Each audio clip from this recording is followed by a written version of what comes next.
through a microscope. Barely visible. A human hair is one of the smallest things the human eye can see. Imagine though, if you could shrink yourself until the hair looks like thick as you are. What would you see? The hairs on the fly legs were like huge spikes. The fly would look like a monster with giant eyes. That's the close-up view a microscope allows.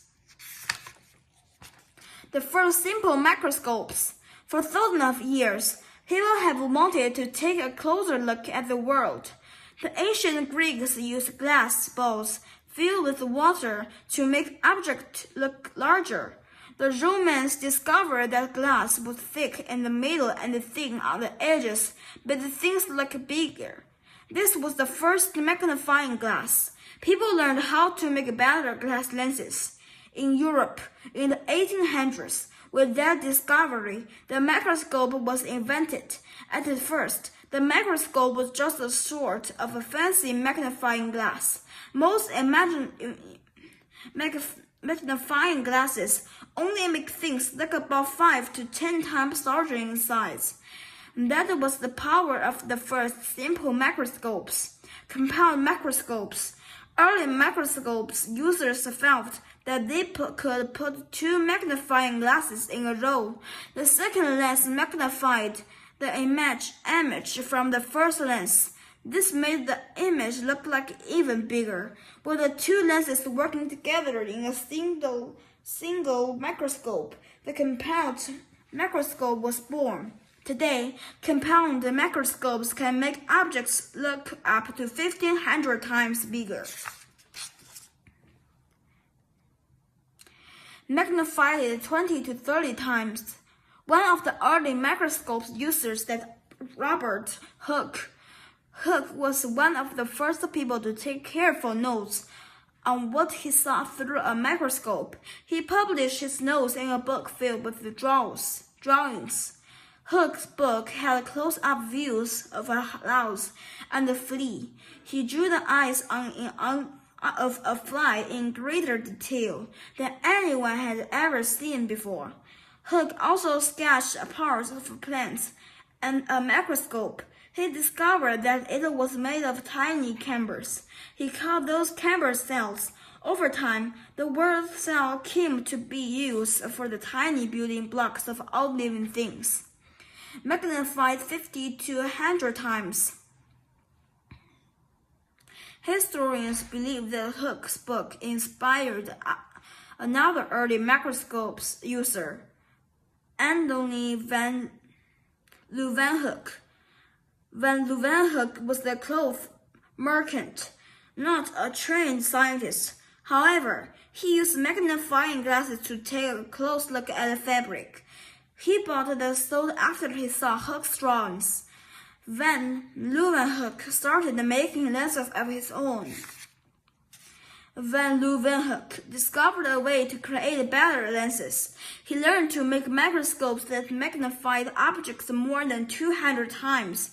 Using his microscopes, Van Leeuwenhoek discovered tiny life forms living in lake water. This life before Van Leeuwenhoek's time. No one knew there were such tiny living things. Microscopes show that tiny life forms live everywhere.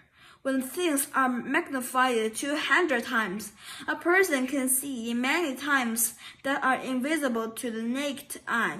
Even something as simple as and looks different under a microscope at normal size and look ordinary and plain. Under magnification is clear that beach and contains tiny cells, rock and coral. Magnify 200 to 1,500 times. Early compound microscopes had some problems. The lenses could make things look blurry and stretched. They also changed the colors around the edges of what was being seen. It was difficult to tell what was real and what was caused by the lens.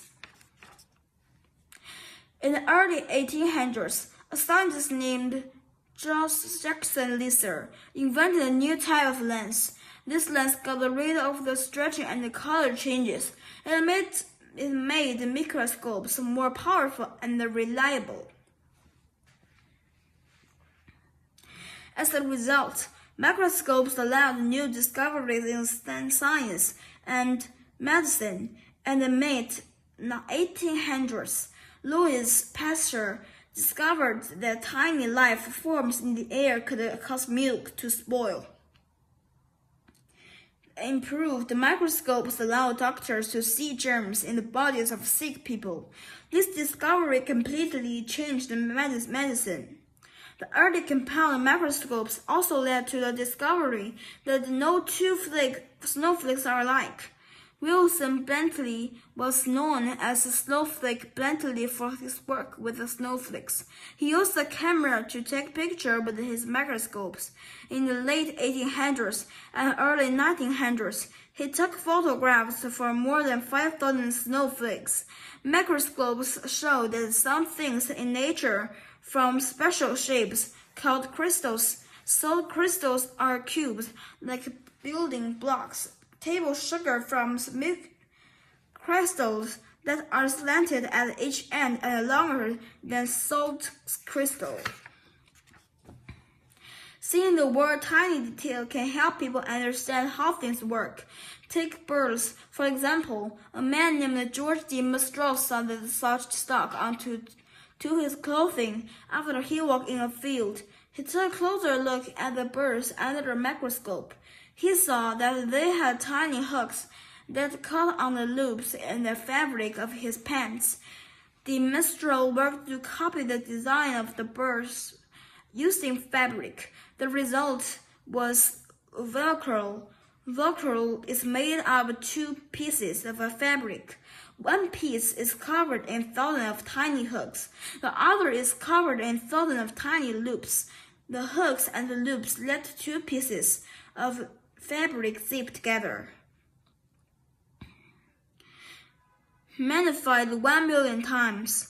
Because of the way light works, there is a limit to how much a compound microscope can magnify objects. During the past century, though, scientists have created microscopes that don't use light. One such microscope uses energy called electrons. Electron microscopes provide a greatest magnification of any type of the microscopes. They magnify things up to 1 million times. Conclusion. As microscopes have become more powerful, we have learned many new things about our world. Microscopes have led to discoveries in nearly every area of science.